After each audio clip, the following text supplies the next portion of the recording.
চীন পৃথিবীর রোটেশনের স্পিড কমিয়ে দিয়েছে, কিন্তু কিভাবে? আসলে চীন তাদের ইয়াংছে নদীর উপর বিশ্বের বৃহত্তম বাঁধ তৈরি করেছে, যার নাম থ্রি গর্জেস ড্যাম।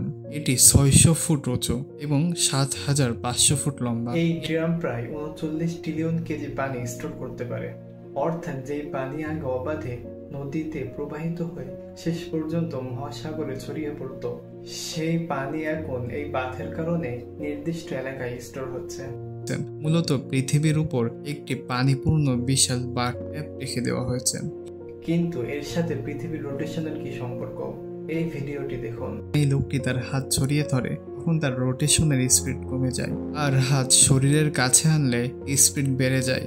একইভাবে যখন চীনের এই বাঁধ হাজার হাজার টন পানি থেকে তুলে একটি উঁচু স্থানে জমা করে, তখন পৃথিবীর কিছু ভর তার কেন্দ্র থেকে দূরে সরে যায় এবং জড়তার ভ্রামক বেড়ে যায়। এমনকি নাসা নিশ্চিত করেছে যে এই বাঁধের কারণে পৃথিবীর রোটেশনের স্পিড কিছু ন্যানোসেকেন্ড কমে গেছে।